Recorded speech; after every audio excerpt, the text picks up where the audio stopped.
Bonjour, bienvenue sur la Van Morgane, j'espère que vous allez bien. Voilà, je change un peu de décor pour continuer la lecture de Mémoires de deux jeunes mariés de Balzac. J'espère qu'il n'y aura pas trop de bruit parasite. Je vous remercie beaucoup d'être là et de m'écouter et je vous dis à tout à l'heure.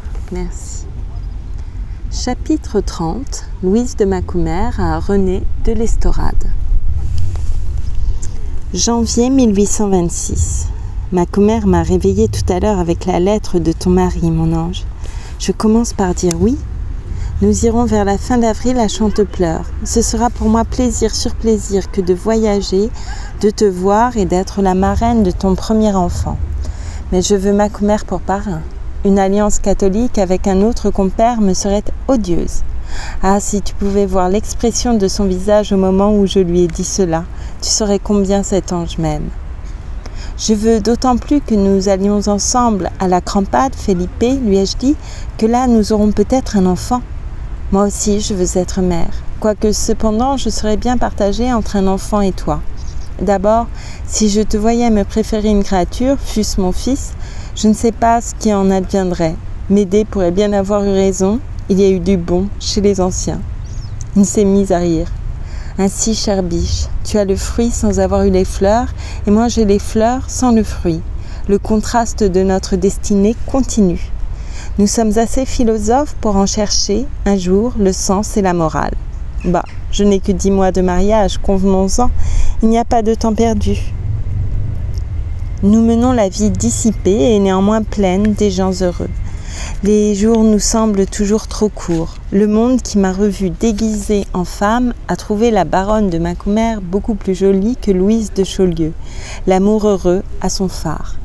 Quand, par un beau soleil et par une belle gelée de janvier, alors que les arbres des Champs-Élysées sont fleuris de grappes blanches étoilées, nous passons, Felipe et moi, dans notre coupé, devant tout Paris, réunis là où nous étions séparés l'année dernière, il me vient des pensées par milliers et j'ai peur d'être un peu trop insolente, comme tu le pressentais dans ta dernière lettre. Si j'ignore les joies de la maternité, tu me les diras et je serai mère par toi.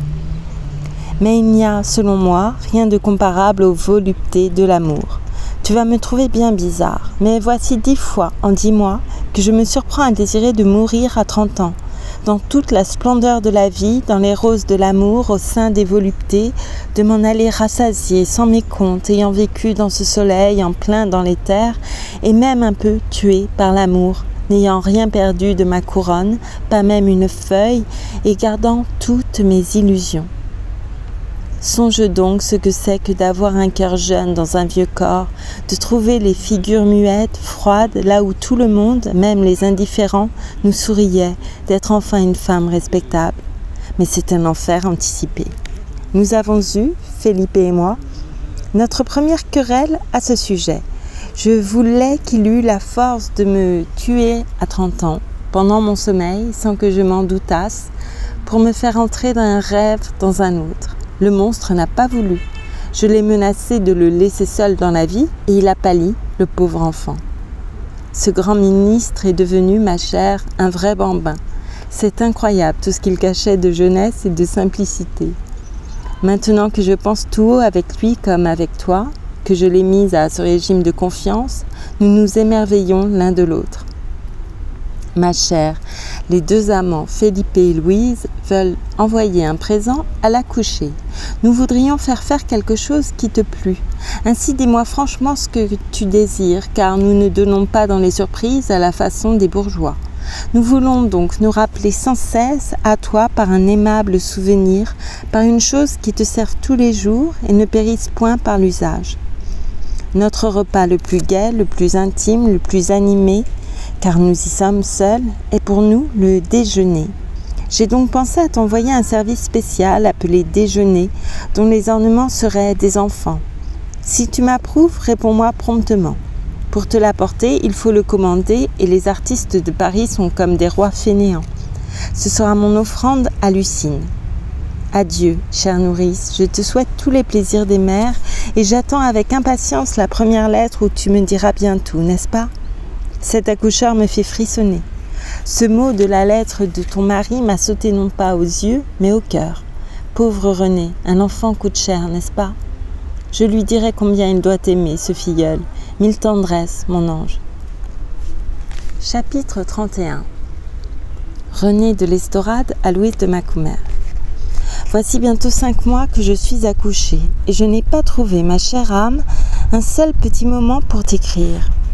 Quand tu seras mère, tu m'excuseras plus pleinement que tu ne l'as fait, car tu m'as un peu punie en rendant tes lettres rares. Écris-moi, ma chère mignonne, dis-moi tous tes plaisirs, peins-moi ton bonheur à grandes teintes, verse-y l'outre-mer sans crainte de m'affliger, car je suis heureuse et plus heureuse que tu ne l'imagineras jamais. Je suis allée à la paroisse entendre une messe de relevailles en grande pompe, comme cela se fait dans nos vieilles familles de Provence. Les deux grands-pères, le père de Louis, le mien, me donnaient le bras. Ah, jamais je ne me suis agenouillée devant Dieu dans un pareil accès de reconnaissance. J'ai tant de choses à te dire, tant de sentiments à te peindre, que je ne sais par où commencer. Mais du sein de cette confusion s'élève un souvenir radieux, celui de ma prière à l'église. Quand, à cette place où, jeune fille, j'ai douté de la vie et de mon avenir, je me suis retrouvée métamorphosée en mère joyeuse. J'ai cru voir la Vierge de l'autel inclinant la tête et me montrant l'enfant divin qui a semblé me sourire. Avec quelle sainte effusion d'amour céleste j'ai présenté notre petit Armand à la bénédiction du curé qui l'a ondoyé en attendant le baptême. Mais tu nous verras ensemble, Armand et moi. Mon enfant, voilà que je t'appelle mon enfant. Mais c'est en effet le plus doux mot qu'il y ait dans le cœur, dans l'intelligence et sur les lèvres quand on est mère. Or donc, ma chère enfant, je me suis traînée pendant les 2 derniers mois assez languissamment dans nos jardins, fatiguée, accablée par la gêne de ce fardeau que je ne savais pas être si cher et si doux malgré les ennuis de ces 2 mois. J'avais de telles appréhensions, des prévisions si mortellement sinistres, que la curiosité n'était pas la plus forte. Je me raisonnais, je me disais que rien de ce que veut la nature n'est à redouter, je me promettais à moi-même d'être mère. Hélas, je ne me sentais rien au cœur, tout en pensant à cet enfant qui me donnait d'assez jolis coups de pied, et, ma chère, on peut aimer à les recevoir quand on a déjà eu des enfants. Mais, pour la première fois, ces débats d'une vie inconnue apportent plus d'étonnement que de plaisir. Je te parle de moi, qui ne suis ni fausse ni théâtrale et dont le fruit venait plus de Dieu, car Dieu donne les enfants que d'un homme aimé. Laissons ces tristesses passer qui ne reviendront plus, je le crois. Quand la crise est venue, j'ai rassemblé en moi les éléments d'une telle résistance, je me suis attendue à de telles douleurs que j'ai supporté merveilleusement, dit-on, cette horrible torture. Il y a eu, ma mignonne, 1 heure environ pendant laquelle je me suis abandonnée à un anéantissement dont les effets ont été ceux d'un rêve. Je me suis sentie être 2, une enveloppe tenaillée, déchirée, torturée et une âme placide. Dans cet état bizarre, la souffrance a fleuri comme une couronne au-dessus de ma tête. Il m'a semblé qu'une immense rose sortie de mon crâne grandissait et m'enveloppait. La couleur rose de cette fleur sanglante était dans l'air. Je voyais tout rouge. Ainsi, parvenu au point où la séparation semble vouloir se faire entre le corps et l'âme, une douleur qui m'a fait croire à une mort immédiate a éclaté. J'ai poussé des cris horribles et j'ai trouvé des forces nouvelles contre de nouvelles douleurs. Cet affreux concert de clameurs a été soudain couvert en moi par le chant délicieux des vagissements argentins de ce petit être. Non, rien ne peut te peindre ce moment. Il me semblait que le monde entier criait avec moi, que tout était douleur ou clameur, et tout a été comme éteint par ce faible cri de l'enfant.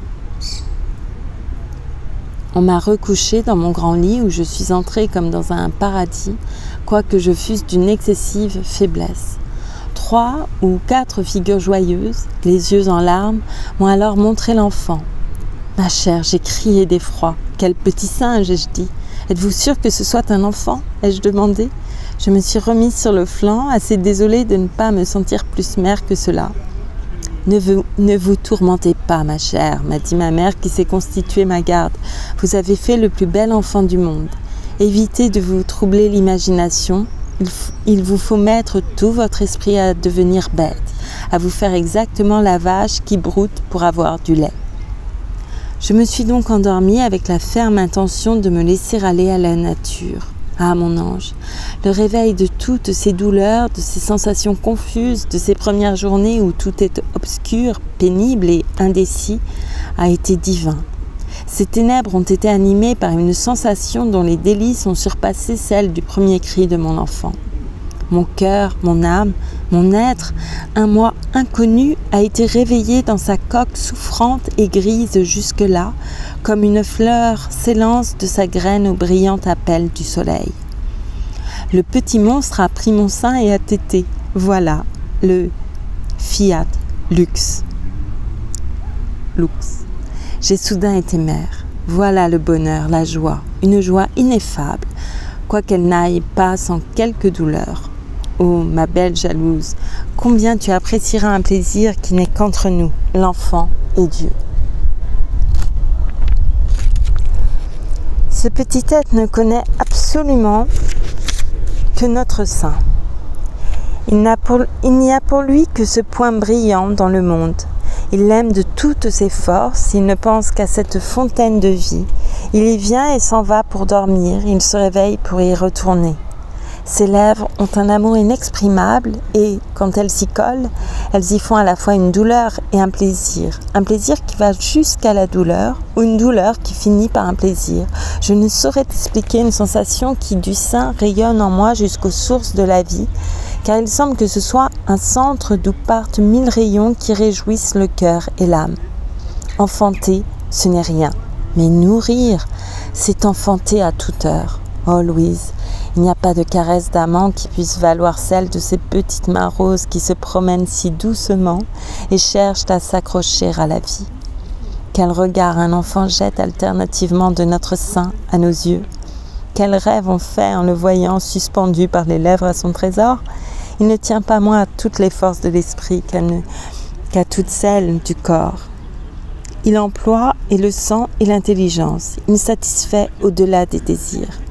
Cette adorable sensation de son premier cri, qui fut pour moi ce que le premier rayon du soleil a été pour la terre, je l'ai retrouvée en sentant mon lait lui emplir la bouche. Je l'ai retrouvée en recevant son premier regard. Je viens de la retrouver en savourant dans son premier sourire sa première pensée. Il a ri, ma chère. Ce rire, ce regard, cette morsure, ce cri, ces 4 jouissances sont infinies. Elles vont jusqu'au fond du cœur. Elles y remuent des cordes qu'elles seules peuvent remuer. Les mondes doivent se rattacher à Dieu, comme un enfant se rattache à toutes les fibres de sa mère. Dieu, c'est un grand cœur de mère. Il n'y a rien de visible, ni de perceptible dans la conception, ni même dans la grossesse. Mais être nourrice, ma Louise, c'est un bonheur de tous les moments. On voit ce que devient le lait, il se fait chair, il fleurit au bout de ses doigts mignons qui ressemblent à des fleurs et qui en ont la délicatesse.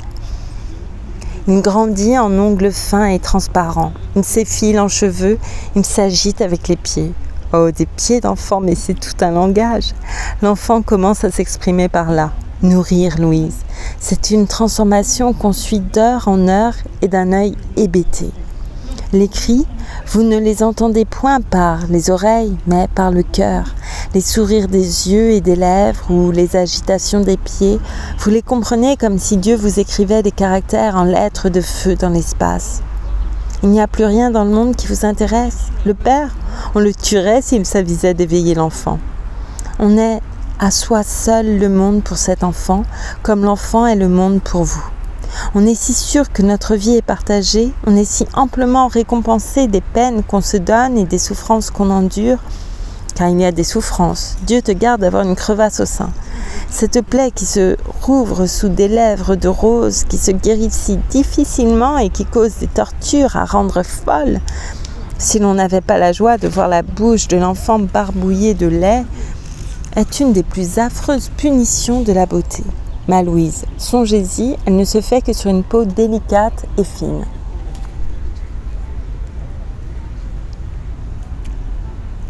Mon jeune singe est, en 5 mois, devenu la plus jolie créature que jamais une mère ait baignée de ses larmes joyeuses, lavée, brossée, peignée, pomponnée. Car Dieu sait avec quelle infatigable ardeur on pomponne, on habille, on brosse, on lave, on change, on baise ces petites fleurs. Donc mon singe n'est plus un singe, mais un baby, comme dit ma bonne anglaise, un baby blanc et rose. Et comme il se sent aimé, il ne crie pas trop. Mais à la vérité, je ne le quitte guère et m'efforce de le pénétrer de mon âme. Cher, j'ai maintenant dans le cœur pour Louis un sentiment qui n'est pas l'amour, mais qui doit, chez une femme aimante, compléter l'amour.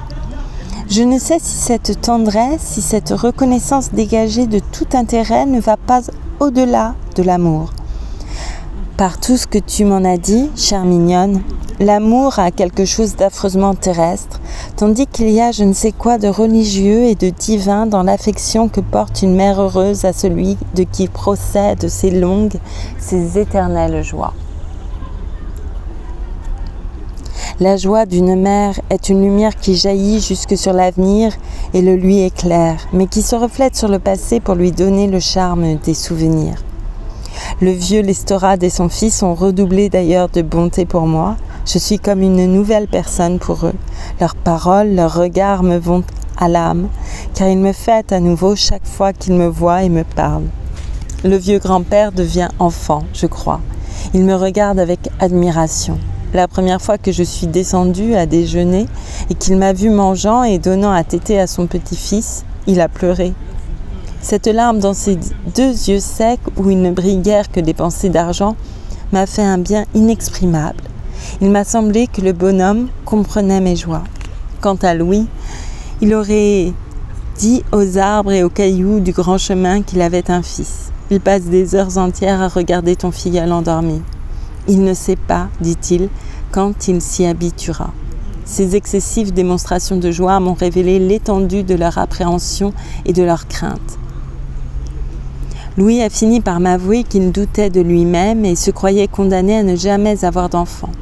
Mon pauvre Louis a changé soudainement en mieux, il étudie encore plus que par le passé. Cet enfant a doublé l'ambition du père. Quant à moi, ma chère âme, je suis de moment en moment plus heureuse. Chaque heure apporte un nouveau lien entre une mère et son enfant. Ce que je sens en moi me prouve que ce sentiment est impérissable, naturel, de tous les instants, tandis que je soupçonne l'amour, par exemple, d'avoir ses intermittences. On n'aime pas de la même manière à tout moment. Il ne se brode pas sur cette étoffe de la vie des fleurs toujours brillantes. Enfin, l'amour peut et doit cesser, mais la maternité n'a pas de déclin à craindre. Elle s'accroît avec les besoins de l'enfant. Elle se développe avec lui. N'est-ce pas à la fois une passion, un besoin, un sentiment, un devoir, une nécessité, le bonheur? Oui, mignonne, voilà la vie particulière de la femme. Notre soif de dévouement y est satisfaite et nous ne trouvons point là les troubles de la jalousie. Aussi peut-être est-ce pour nous le seul point où la nature et la société soient d'accord. En ceci, la société se trouve avoir enrichi la nature. Elle a augmenté le sentiment maternel par l'esprit de famille, par la continuité du nom, du sang, de la fortune. De quel amour une femme ne doit-elle pas entourer le cher être qui le premier lui a fait connaître de pareilles joies, qui lui a fait déployer les forces de son âme et lui a appris le grand art de la maternité? Le droit d'aînesse, qui pour l'Antiquité se marie à celle du monde et se mêle à l'origine des sociétés, ne me semble pas devoir être mis en question. Ah, combien de choses un enfant apprend à sa mère! Il y a tant de promesses faites entre nous et la vertu dans cette protection incessante due à un être faible que la femme n'est dans sa véritable sphère que quand elle est mère. Elle déploie alors seulement ses forces, elle pratique les devoirs de sa vie, elle en a tous les bonheurs et tous les plaisirs. Une femme qui n'est pas mère est un être incomplet et manqué. Dépêche-toi d'être mère, mon ange. Tu multiplieras ton bonheur actuel par toutes mes voluptés. 23. Je t'ai quitté en entendant crier monsieur ton filleul, et ce cri je l'entends du fond du jardin. Je ne veux pas laisser partir cette lettre sans te dire un mot d'adieu. Je viens de la relire et suis effrayée des vulgarités de sentiments qu'elle contient. Ce que je sens, hélas, il me semble que toutes les mères l'ont éprouvé comme moi, doivent l'exprimer de la même manière et que tu te moqueras de moi, comme on se moque de la naïveté de tous les pères qui vous parlent de l'esprit et de la beauté de leurs enfants, en leur trouvant toujours quelque chose de particulier. Enfin, chère mignonne, le grand mot de cette lettre le voici, je te le répète. Je suis aussi heureuse maintenant que j'étais malheureuse auparavant. Cette Bastide, qui d'ailleurs va devenir une terre, un majorat, est pour moi la terre promise. J'ai fini par traverser mon désert. Mille tendresses, chère mignonne, écris-moi. J'ai pu aujourd'hui lire sans pleurer la peinture de ton bonheur et celle de ton amour. Adieu. Chapitre 32. Madame de Macumer à Madame de l'Estorade. Mars 1826. Comment, ma chérie? Voilà plus de 3 mois que je ne t'ai écrit et que je n'ai reçu de lettre de toi. Je suis la plus coupable des deux, je ne t'ai pas répondu. Mais tu n'es pas susceptible que je sache. Ton silence a été pris par Macumer et par moi comme une adhésion pour le déjeuner orné d'enfants, et ces charmants bijoux vont partir ce matin pour Marseille. Les artistes ont mis 6 mois à les exécuter. Aussi me suis-je réveillée en sursaut quand Felipe m'a proposé de venir voir ce service avant que l'orfèvre ne l'emballât. J'ai soudain pensé que nous ne nous étions rien dit depuis la lettre où je me suis sentie mère avec toi. Mon ange, le terrible Paris, voilà mon excuse à moi, j'attends la tienne. Oh le monde, quel gouffre! Ne t'ai-je pas dit déjà que l'on ne pouvait être que parisienne à Paris? Le monde y brise tous les sentiments. Il vous prend toutes vos heures, il vous dévorerait le cœur si l'on y faisait attention. Quel étonnant chef-d'œuvre que cette création de Célimène dans le Misanthrope de Molière. C'est la femme du monde du temps de Louis XIV comme celle de notre temps, enfin la femme du monde de toutes les époques. Où en serais-je sans mon Égide, sans mon amour pour Felipe? Aussi lui ai-je dit ce matin, en faisant ces réflexions, qu'il était mon sauveur. Si mes soirées sont remplies par les fêtes, par les bals, par les concerts et les spectacles, je retrouve au retour les joies de l'amour et ces folies qui m'épanouissent le cœur, qui en effacent les morsures du monde.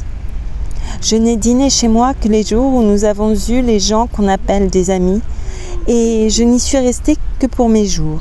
J'ai mon jour, le mercredi, où je reçois. Je suis entrée en lutte avec mesdames d'Espard et de Maufrigneuse, avec la vieille duchesse de Lenoncourt. Ma maison passe pour être amusante.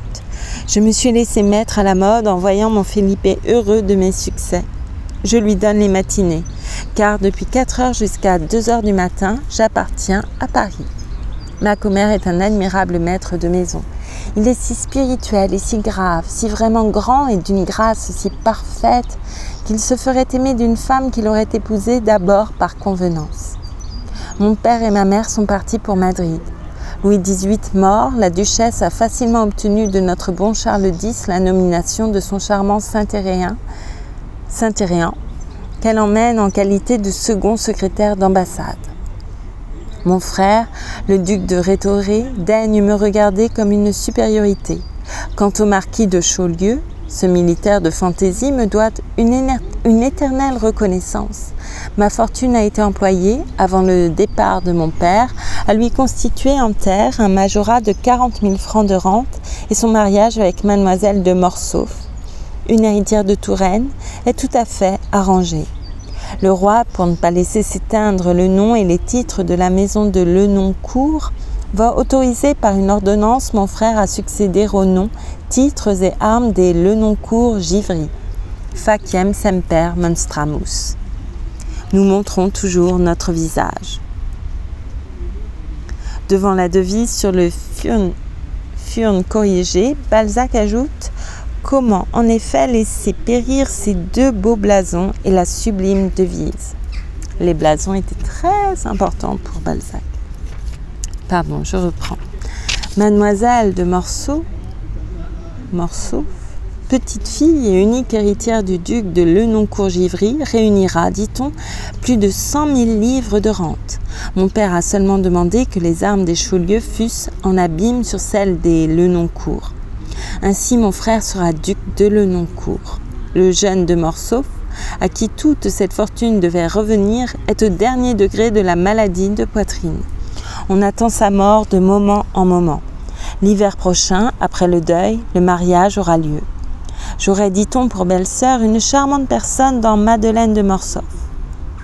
Ainsi, comme tu le vois, mon père avait raison dans son argumentation. Ce résultat m'a valu l'admiration de beaucoup de personnes et mon mariage s'explique. Par affection pour ma grand-mère, le prince de Talleyrand prône Macumer en sorte que notre succès est complet. Après avoir commencé par me blâmer, le monde m'approuve beaucoup. Je règne enfin dans ce Paris où j'étais si peu de choses il y a bientôt 2 ans. Macumer voit son bonheur envié par tout le monde car je suis la femme la plus spirituelle de Paris. Tu sais qu'il y a 20 plus spirituelles femmes de Paris à Paris? Les hommes me roucoulent des phrases d'amour ou se contentent de l'exprimer en regard envieux. Vraiment. Il y a dans ce concert de désir et d'admiration une si constante satisfaction de la vanité que maintenant je comprends les dépenses excessives que font les femmes pour jouir de ces frêles et passagers avantages.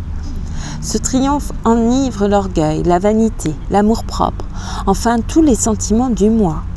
Cette perpétuelle divinisation grise si violemment que je ne m'étonne plus de voir les femmes devenir égoïstes, oublieuses et légères au milieu de cette fête. Le monde porte à la tête. On prodigue les fleurs de son esprit et de son âme, son temps le plus précieux, ses efforts les plus généreux à des gens qui vous paient en jalousie et en sourire, qui vous vendent la fausse monnaie de leurs phrases, de leurs compliments et de leurs adulations contre les lingots d'or de votre courage, de vos sacrifices, de vos inventions pour être belle, bien mise, spirituelle, affable et agréable à tous. On sait combien ce commerce est coûteux, on sait qu'on y est volé, mais on s'y adonne tout de même. Ah, ma belle biche, combien on a soif d'un cœur ami, combien l'amour et le dévouement de Felipe sont précieux. Combien je t'aime, avec quel bonheur on fait ses apprêts de voyage pour aller se reposer à Chantepleurs, des comédies de la rue du Bac et de tous les salons de Paris. Enfin, moi qui viens de relire ta dernière lettre, je t'aurais peint cet infernal paradis de Paris en te disant qu'il est impossible à une femme du monde d'être mère. À bientôt chérie, nous nous arrêterons une semaine au plus à Chantepleurs et nous serons chez toi vers le 10 mai. Nous allons donc nous revoir après plus de 2 ans. Et quel changement! Nous voilà toutes 2 femmes, moi la plus heureuse des maîtresses, toi la plus heureuse des mères. Si je ne t'ai pas écrit, mon cher amour, je ne t'ai pas oublié. Et mon filleul, ce singe, est-il toujours joli? Me fait-il honneur? Il aura plus de 9 mois. Je voudrais bien assister à ses premiers pas dans le monde. Mais Macumer me dit que les enfants précoces marchent à peine à 10 mois. Nous taillerons donc des bavettes, en style du Blésois. Je verrai si, comme on le dit, un enfant gâte la taille. PS, si tu me réponds, mère sublime, adresse ta lettre à Chantepleurs, je pars.